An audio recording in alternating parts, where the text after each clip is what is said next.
Mfanaka Thato. Open ali energy man. Yes, sir, we are sleeping. Attacking this man like this. Kutware kuri. Am I in the video? No, we don't want you. He wants to sip the soda from there. Camera lens, action.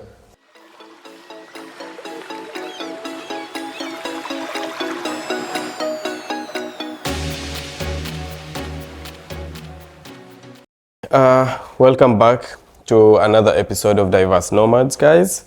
And we're back here with a guest. Would you be kind enough to introduce yourself? All right, my name is Thato from the Mountain Kingdom. I know it's most people don't know about it, but it's that country inside South Africa. Inside South Africa. Yes. Well done. Not part of South Africa. Inside South Africa. Not part of. Okay. Part of It's a kingdom, it's a country inside South Africa. Like you know how they were given a city, then they turn it into a country inside South Africa. You know. They stole our land. My God. Which one? Lady Brand. We have places like Lady Brand, Fixbag. It's there on Google. Anyways, but let's forget about that, because at the end of the day we're gonna win. They are inside our country. You know. It's okay gave them though. our land. How did your country end up inside South Africa? Good question. Because we gave them our land and then they didn't want to bring us. We were generous enough to. So how do you give all land and leave yourself encircled with one Exactly. country only? Oh, wait. The gig. We were not given them. We were just Borrowing. exactly. We were just borrowing them. We're like, guys, since you're struggling, take this potion for a while. But you The gave. question still stands. So how big a How portion do you did guys give? find your Where I was exactly? That's coming. 90% No, portion. listen. That's why I was coming. I wanted him to understand from the beginning what happened. Now he wants me to jump from here to there. Okay. So tell us. So what happened? What happened? What happened was, even whatever I'm going to say, even if you research about it, it's there on Google. You understand? Just that you never give yourself time to read these things. Yeah? Okay. So this is what happened. We borrowed them our land. Okay? Since they were struggling during those times of wars Okay. back in the days, we were merciful enough to say, okay guys, take this potion and then maybe when you're done, you'll bring it back. You understand? So when they were done with that manga thing, the fight, it was not a problem to bring it back. So since our then king was generous enough, he was like, okay, let's just leave them, you know. It's now that Okay, it's fine. Listen, let's cut South Africa out and Lesotho out. The fact still stands. Your country is in our country. Okay, we'll take it as a city. So, let's move on. You're still introducing yourself. You said you are from where? I was born in Pretoria but raised in Lesotho, but I'll say I'm in Lesotho because that's where basically you spend a lot of time, you know. Born in Pretoria. But that makes you a South African, does Yeah. Yes. It's like a dual citizenship thing. it? Dual citizenship. So with that, so what I've gathered is that you're South African by birth, but your origin is... Exactly. Okay. Exactly. Okay. So, and then life happened. I ended up being somewhere where I am now. And then trying to like figure out life. You know? Okay. You never know what life holds unless you take risks and say, okay, let me try this and see whether it works or not. What's your passion? Tell me something that you love with your heart. Water. I would say water. Water? Anything that has to do with playing with water. So Either like swimming, water sports. scuba diving. I always had passion for that because I think for me it was. I would say this. I thought you like water. Why are you being personal You now? should pour me with water, my friend. It's what? It wasn't water. Mineral water. It's not even mineral water. Okay. Yeah. So how I discovered that I actually was into water was, you know, when you're going through a lot, you try to like figure out one thing that you'd say, okay, maybe it would keep me busy just to like get out of that mindset of depression and whatever. So that's how I came to like, fall in love with the water. Not Okay. this what you're sprinkling on. This is not the water. So, can I ask you a question? So you're in love with water? Hey. Hmm? Yes. You're in love with water. How long have you been in love with water? Hey, our relationship has lasted for how many years now? Since 2015. We will be having an anniversary next year. Nice. Well done, man. Well done. Invitations are coming. Well done. Oh, okay. Send me one. Send me an invitation. I'll So, definitely. do you believe in love? Yes, I do. Why did you think about it though? Exactly. You took a second to, to Like, think. should I say yes or no? Why? Uh, Why the hesitation?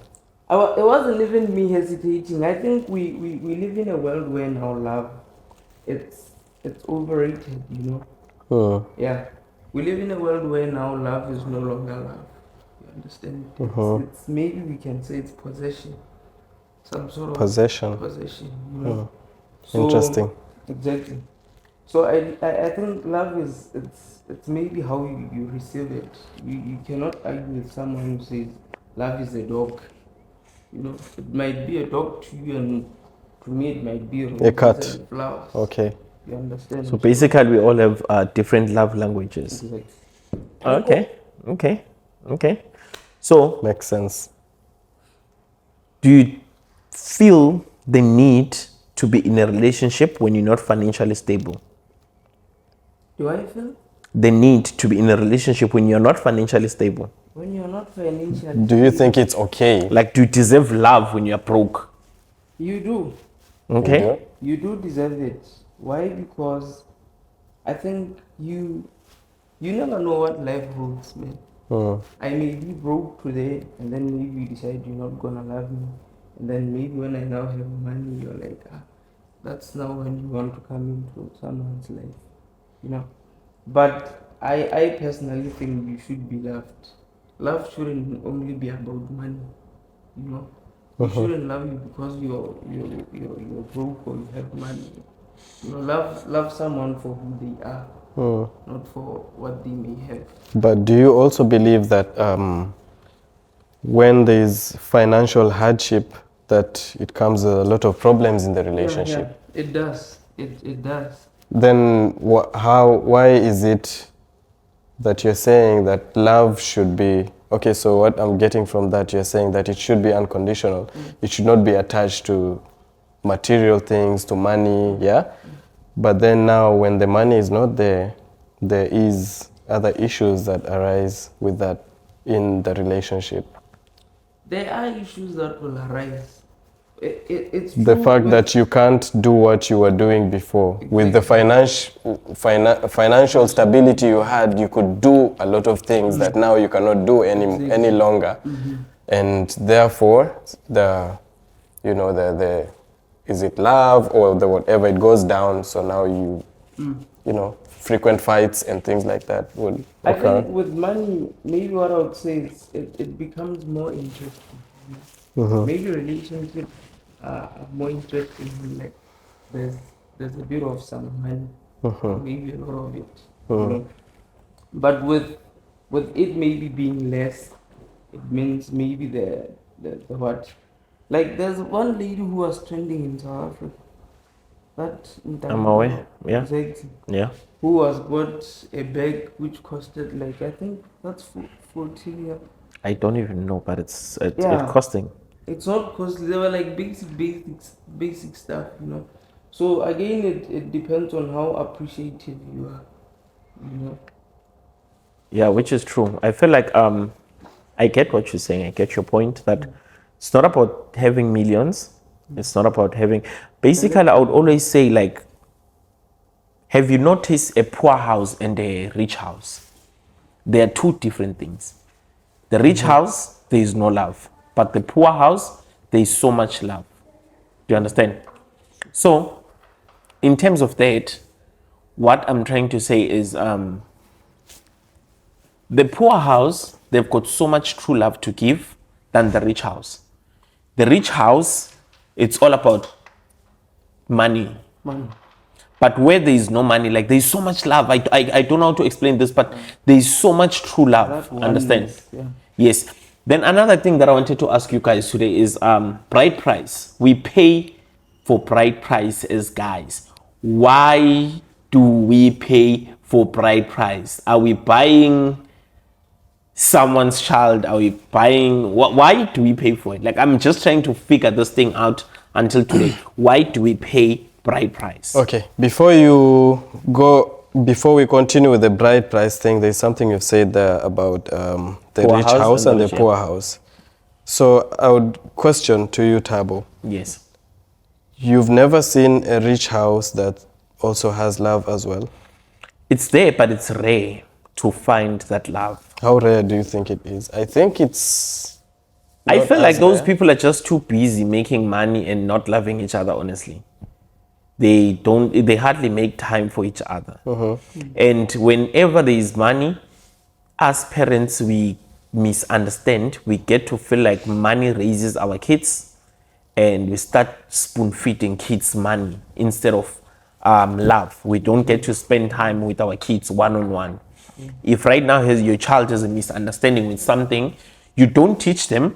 Instead, you give them money to go buy data and to research about it. You're not there to guide and protect them, because the internet can give them anything. Do you get it? It's sort of something like that. When we were growing, we used to drive stones as cars. And when they buy you a car, that's the most precious thing you can never forget. Until today, I remember 2007, my mother did for me a birthday party. And I think I was turning 10 years, if not 9. That cake had a car. I can tell you the color of the car. I can tell you it's not really the model, but how it was designed. The car was just a buggy with 4 doors on top of the cake, with the trailer, with the scooter on top. That was the most precious thing that I got, because I always drove stones. So when they buy me that now, it feels special. But with the kid that they grew up in a rich family, even if you buy them a Lamborghini, oh, okay, thank you, Dad, thank you, Mom, done. It's not the same as that house. It's something special. Do you get it? So what you're saying is that the rich people are less appreciative because they have everything Yes. available to them? Yes. Yeah, I think for them Then- it's just Yes. you know, Not all of them, but yeah, they are. most. Okay. Understand? And also, if And you also can another thing I've got from that is you're saying that like it's like the more richer people are, the less time they give to their family, or Yeah. the less interested they yeah, are to. they always have plans. They flying to Dubai. They flying to wherever they wanna go, just to have quality time as couples and leave the kids behind home. And they're always busy. Yeah. And they Interesting. never get to teach their kids things like how to clean, there is a maid. Why should they clean? They've got a maid. All they do is eat and leave the dishes there. Respect is no longer there. Do you get it? There are things that we're taught when it comes to respect. And it begins from home. Understand? But then what I would say is that this goes to household, from household Yeah, to not household. all of them. And there also- are people who are not rich, but they live a certain way, whereby they Yeah. don't teach, they don't maybe have some... But I feel like it's the rare to characters find of the that. people. It's rare to find that, individuals. yeah. It's rare to find that. And also another thing that I want to touch on is it just went away. You're talking of No, before Bride that, I price. wanted to speak about the rich kids and touch into something, but it went away. If I remember, I'll go back to it. But let's move on to the bride price. Why do we pay bride price? What are we exactly paying for, so we know when that thing comes, we take it? What do you mean when that thing comes, we take it? When you pay for a phone, you know this is my fucking phone. You know, you take your phone and use it the way you want. Even if you wake up at 3 a.m., you can just, But now, what are we paying for? I think the bride price is something that has been embedded into our culture, and it's something that has always been there since, I'd say, since we civilization, or since we got civilized, I think. whereby even if you go to tradition, deep down in tradition, it's not something that came with maybe technology or came in like now. Like when you go into tradition back to our grandfathers, and that thing was always there, right? Whereby Yeah, that's true. whereby it's part of the procedure of when the guy comes, even when there was still, we didn't have monetary exchange, whereby we're exchanging money for goods. Use livestock. We used to use livestock or whatever that was available back in those days, whereby they would visit, they would follow a certain routine, a way of doing it, and also the bride price has to be paid. So I think it was a way of putting value onto this, because now when you have 2 kids, if you have a boy, that means he will grow into what? He will grow, he will marry. What will he bring for the family? He will bring probably more wealth and a good name and legacy. He will live, if the father had a good legacy, he will continue on that legacy. And then if it's a female, when you give birth to a girl, so she's well protected, she's gonna grow up and she will be married off to another family. So this is a form of value which I think was being put onto this female, whereby this is her value and this is a way of not buying her, paying to buy her, but to pay the family as a token of appreciation or saying thank you, or just putting it there that, okay. So we are not appreciated. Why don't they pray for us also? That's what I was asking. Well, in India they pay. It's the other way around, right? The female's family, the girl's family pay for the. Really? Where? In India. I need to marry But I think that now they're getting done with that. But in their culture, that's how it is. That the females, the girl's family or the daughter's family pays the bride price to I want that money, man. I want that money. And also, like in our generation, it's so sad. Our great-fathers, they never told us why we're paying for this bride price. And also, in this generation that we've grown to develop, like we're no longer the same, man. At first when we're growing, when you lose a family member, a father, a mother, they have already arranged for you to inherit something that's going to push you and your kids, and you also need to inherit for your other kids. But now, people no longer do that. I feel like in our forefathers' generation, someone there cut that chain. They were given 10 million, they were supposed to invest 5 million, so it generates until we grow, then it's passed on like that. But one person was selfish and used all of it. Now we are a broken generation. And again, this thing of marrying is it in community of property? I think that's where the chain breaks again. Because you find I marry a lady, then we decide, okay, I marry you in community of property. And then when we divorce, what happens? You share 50-50. In most cases, it depends on how you sign the agreement. Because in some cases, you find Uguti,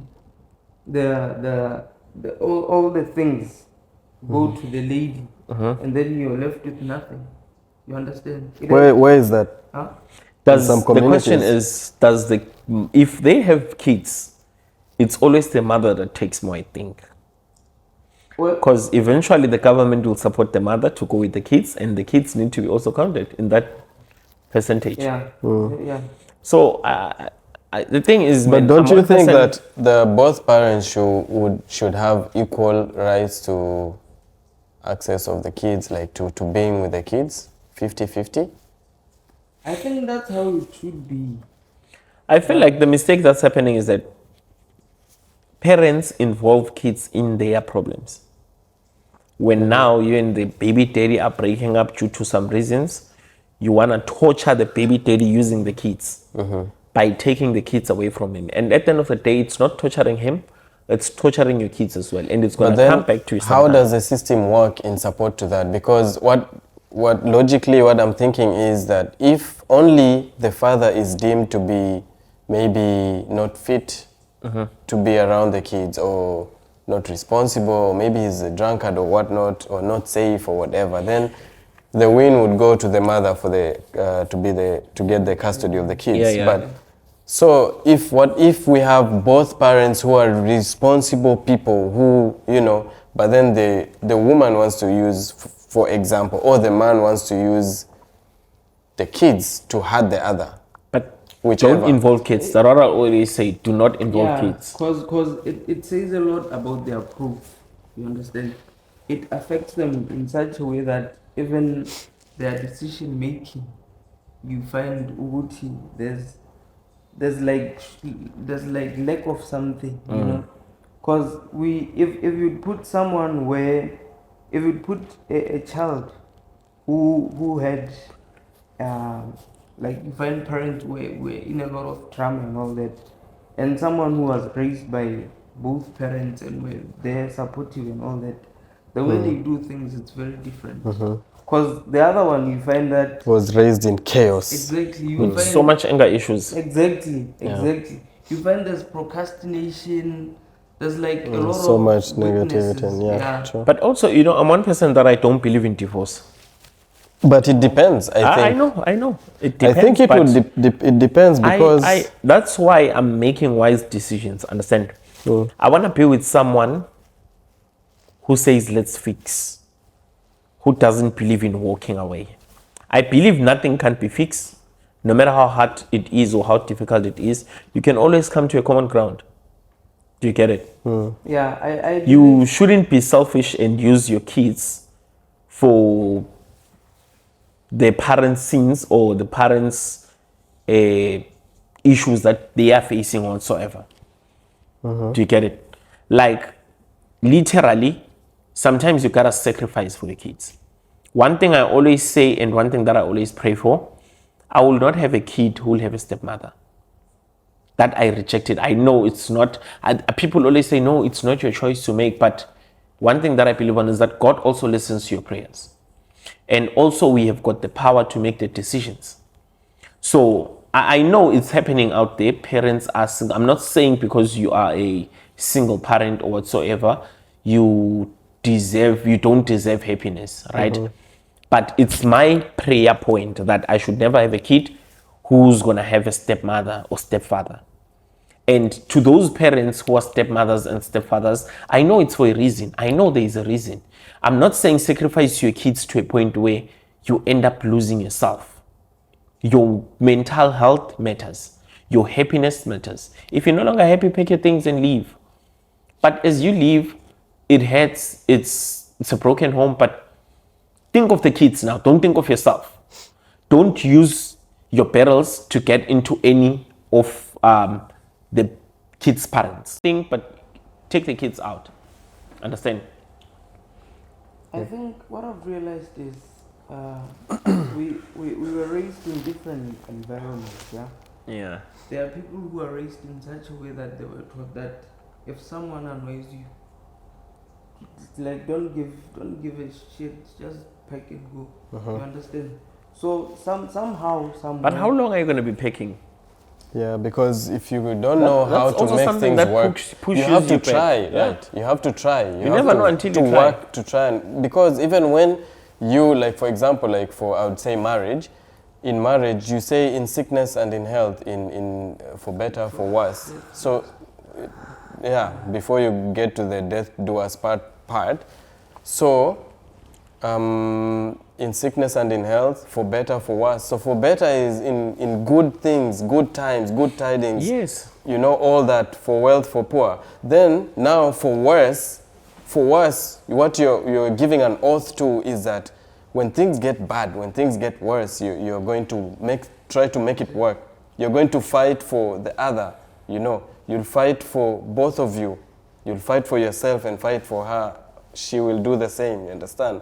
Which is a very difficult part, you know. And if you're a person who will just pack up and leave before even trying to make things work, then, like he has asked, how many marriages or relationships? Because are when going you're to leaving, be you're not in? going to live with everything that you have. You can't carry the couches now. And you're going to just live as How you many times? So and what go I start from realized- scratch. What I realized is these are two different human beings here, from different upbringings, different families coming up together, Backgrounds, forming yeah. exactly forming one family. Mm. You understand? And that's how it always is. Exactly.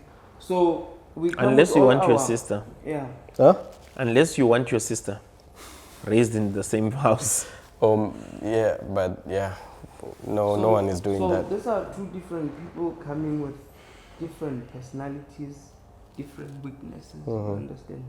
And then, in as much as we say love is patient, for some people, unfortunately, it's not. You understand? It is, man. Eh? I feel like, also, Msabaha, to touch on something, when you get in a relationship, know what you're getting in for. That's the first thing I would say. Second of all, just bear in mind that each and everyone, as he said, they've got their own backgrounds, they've got their own behavior. If you try to change someone on something and they can't change, you need to change now and learn to acknowledge and accept the person as they are. Understand?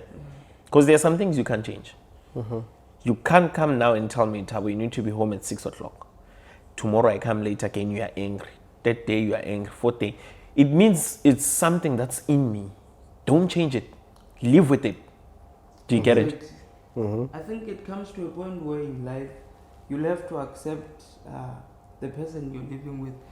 There's a point where you'll have to accept that, okay, this is how this person is, and I'll just have to live with it. Exactly. Like, But even like for an example. it's easier said than done. I know. It's not I easy. know. It's not Okay. easy. And Okay. to add on that is, that's why from the beginning, before even you guys decide to be an item, before you guys decide to marry or anything, you need to sit down and tell each other what is, you have to say, what is my, like the things that are, what's the word I'm looking? Things that you'll never No. tolerate in a relationship. Yeah, things that you can never tolerate, and But they have to also- tell you also theirs, like where is your threshold?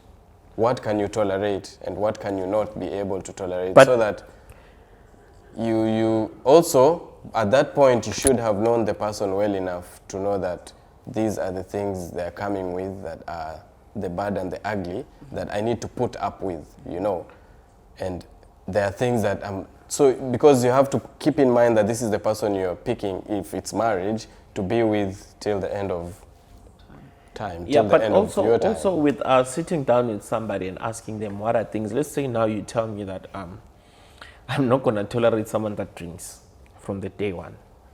So what do I do now? Do I live under fear because No, the you person said cannot that, tell or- you that because already by this point you know each other so well. I Yeah, presume. but I'm just saying that, you know that this one drinks, and with me, I cannot on tell my them side- to stop drinking. On my side, I wouldn't wish for her to tell me what she would never settle for and whatsoever. Let's just live with each other and adjust to each other. Yeah. Understand? Like for an example, I'll just make one short example. When I got in a relationship with someone, I didn't know the other side until I saw it. And no matter how crazy she gets, I always tell her one thing: I love you as you are. And she came to a point where she's always like, don't worry, I'm gonna change. And I always tell her, don't change who you are. Because now I'm used to this personality of yours. I'm adjusting to this personality of yours. If now you start changing it, it's gonna make me feel like, oh, now they're getting mad at someone. Now they are doing this to someone, understand? It's not easy to adjust, but I have to adjust because it's who you are. And I don't have to change you for any reasons. Do you get me? So I'll always say, I don't want to change her, babe. If you're listening, I don't want to change you. I want to love you as you are, And again, there are things that you realize about people when you're already in the journey with them. That it's when you realize, oh, this person is actually like this, You may try and approach them if it's something that maybe you don't like and say hi. When it comes to 1, 2, and 3, I believe it's the matter of you trying to like sit down and then talk about it. if it's not something that you can change, then you can't change. You know, remember you're talking about the girl who was trending in South Africa?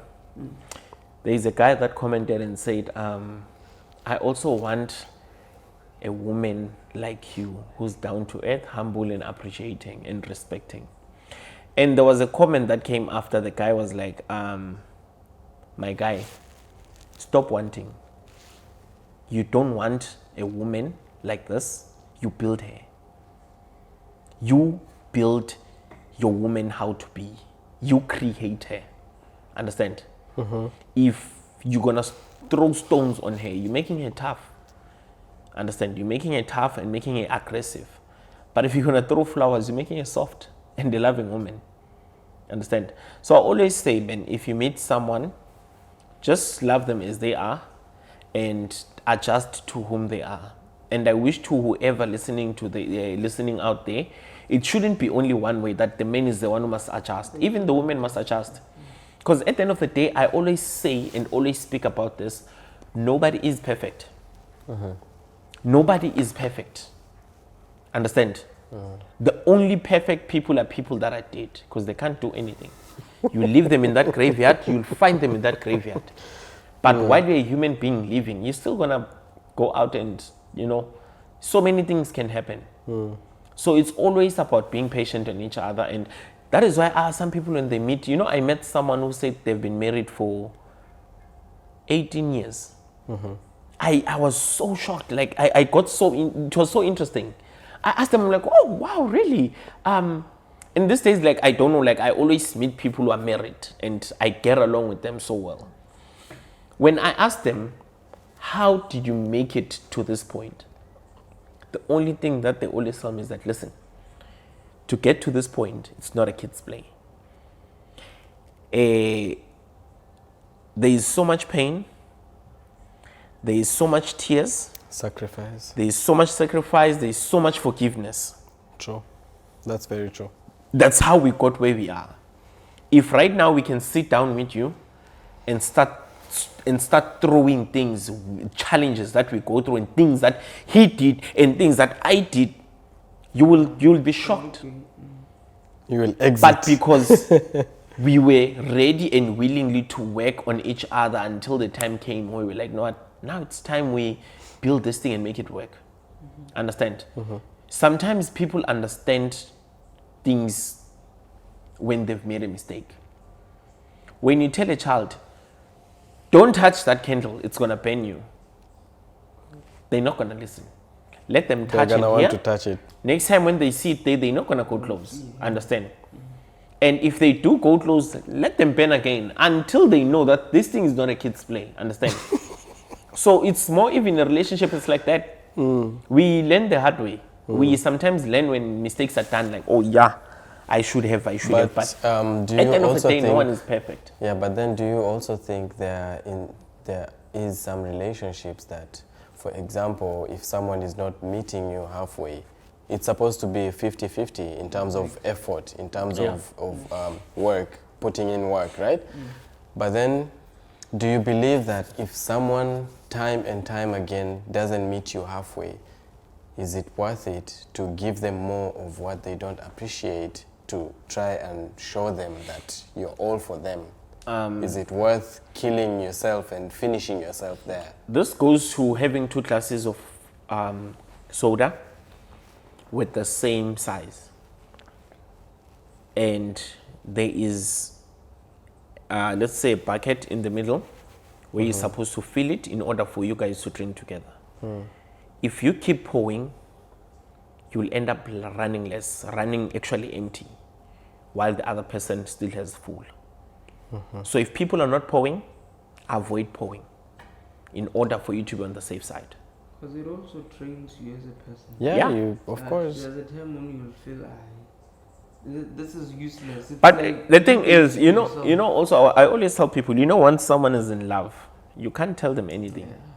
There is nothing they hear. No matter how much toxic the relationship is, if today, for an example, if your friend is in a relationship and is coming to you, man, my woman cheated on me, and you advise him, no man, leave that woman. Don't even open your mouth and say leave that woman.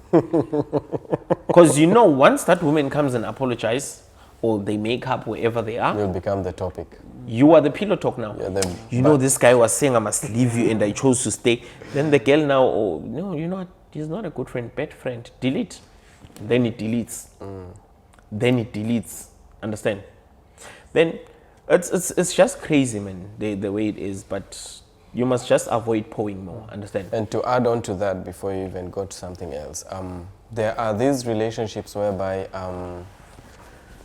so someone is not meeting you halfway, right?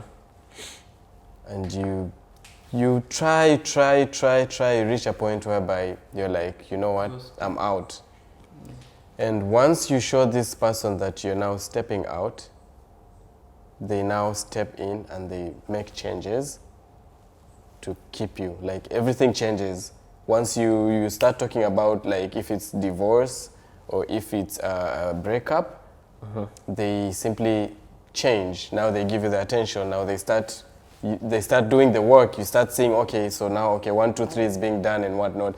Then once you settle back in and everything goes back to normal, the dust settles, they go back to the same. Then same it's not thing. yours. There is no need for you to stay. It's not yours. You can't carry on training yourself. Forgive. That is why I'm saying, with two people in a relationship, if it's toxic, the person who's in love, they know when to say goodbye. No matter how much she cries, no matter how much he cries, they are the ones that know when to say goodbye. I'm done now. No matter how much counseling you can give them, how much advices you can give them, you are just creating an enemy to yourself. Because once they are fine, my friend, the topic is you. Understand? So even, okay, for an example, Thato, I'll ask you a question, right? Now we're moving to more questions. Can I carry on or are we still there? Okay. One simple question that I'd ask you. We are friends, right? You personally, would you date my ex? Date your ex. Yeah. This is a tough one. Right. We are friends. Would you go for my ex? Nah, it's awkward. I think I wouldn't. Why? Cause it's someone you fell in love with, you know.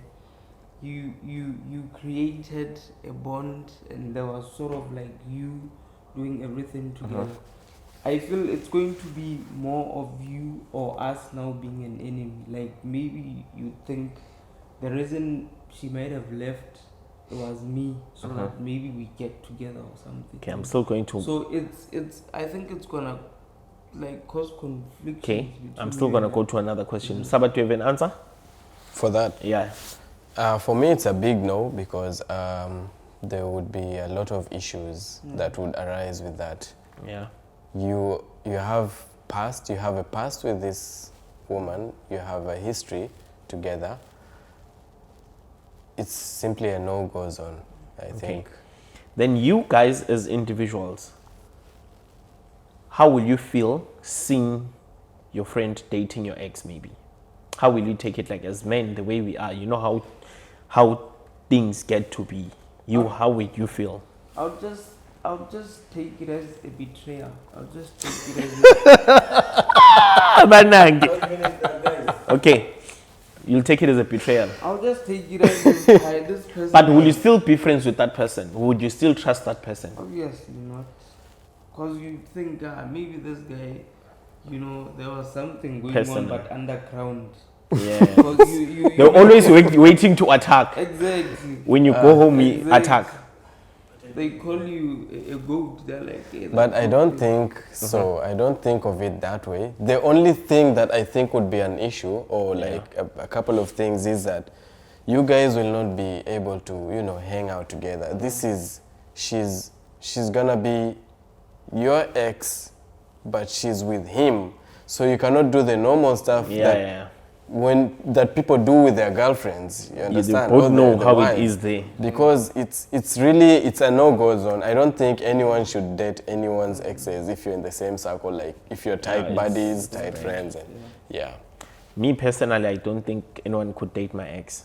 If you are my ex listening there, no one I know must date you, else I'll hammer those people. Okay, guys, we're wrapping up. Dyverse Nomads, please don't forget to like, subscribe, and share the videos. Please do drop your comments and tell us what you want us to talk about next time. Here we have got Jerry. we've got Jerry. They call him Jerry.